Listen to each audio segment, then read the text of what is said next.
Show me Amazon, please. Now, they're going to cut more employees than they first thought. Susan's back with us.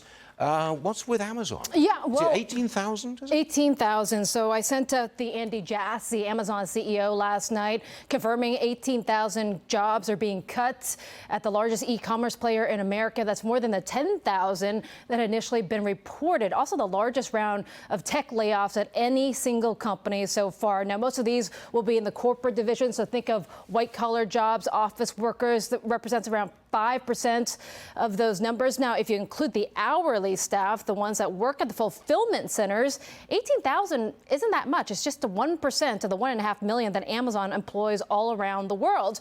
Now, the majority of these cuts, according to Andy Jassy, will be in Amazon stores, technology. So think of the hardware and devices division like Alexa and Fire Sticks. Now, Amazon's probably just the latest, by the way, in tech land to cut jobs. Yesterday, you had Salesforce cutting 8,000, Meta cutting 11,000. Twitter, we know, under Musk has fired at least 50%, and job cuts at the end of last year. If you look at the Challenger Gray numbers, which I did, they were up 129% from the year before. That's the highest in 2 years. So that means that it's a tough economic conditions that we're living in. Amazon has had a pretty rough year. They lost $1 trillion in value. Reported their first loss in 7 years. Oh, you've seen so many rough years, though, throughout your entire career. And you know that, things go up, things go down. It eventually does bounce back. The stock is down about 48% over the past year. Ouch. Lost $1 trillion in market. $1 trillion. Well, that's where Tesla is at it. Well, Apple's lost $1 trillion.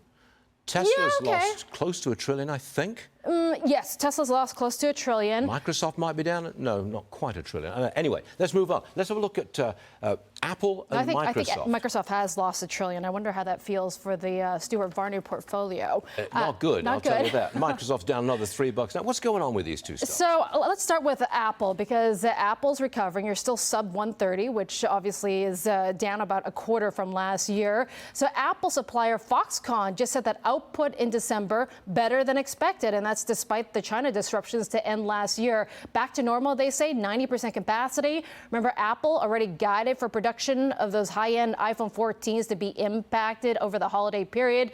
Also, Foxconn China rival Luxshare Precision, if we can bring that stock up, just got a premium iPhone contract. So that stock is rallying. That means Apple's trying to diversify away from just Foxconn. They're trying to hedge their bets. Smart. Microsoft also, by the way, called a buy this morning by D.A. Davidson, worth 270. That's pretty much, as I mentioned to you.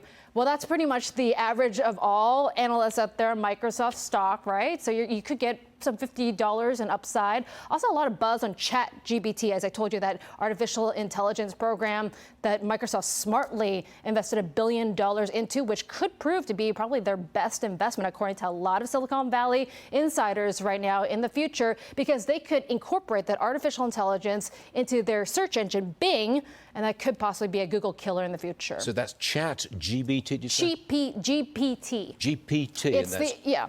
It's artificial intelligence, so it helps you, if you input some of, I don't know if you've tried, I've tried it, but it helps you write, it's very creative in the way it thinks. Like a small essay for high school or something like that. Or articles, from what I've seen, For journalists? Yes.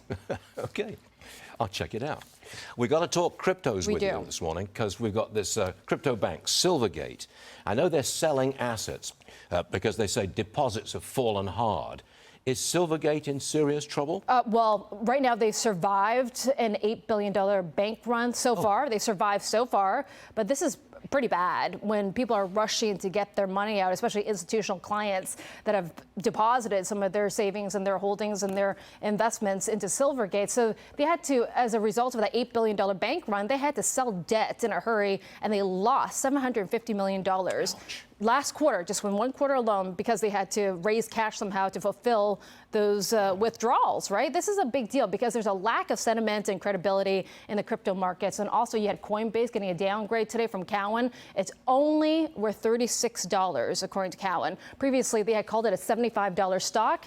They said low visibility, meaning sentiment from the FTX collapse is hurting everybody, and not everyone's going to survive. Okay, let's move on fast to Tesla. I think they've got more bad news on their deliveries, right? Yeah, so down again this morning. Yeah, okay, so it depends on how you read. I guess it's just a bearish sentiment right now on Tesla because those China deliveries are 55,000. Yes, it's the lowest in 5 months, but also that 55,000 number is more than their next 3 competitors combined in China. So it's down 44% from November, sure, but I would say if you're delivering 55,000 in the world's largest car market and still more than everybody else combined, that's not a bad number. But sentiment is obviously bearish on Tesla. $108 a share. Yeah, lowest in 2 years, right? Yep. Tell me about Bed Bath & Beyond, because it looks to me like it could go out of business. Yeah, so it's really surprising this morning because just about 45 minutes ago, you had Bed Bath & Beyond says it's struggling to attract customers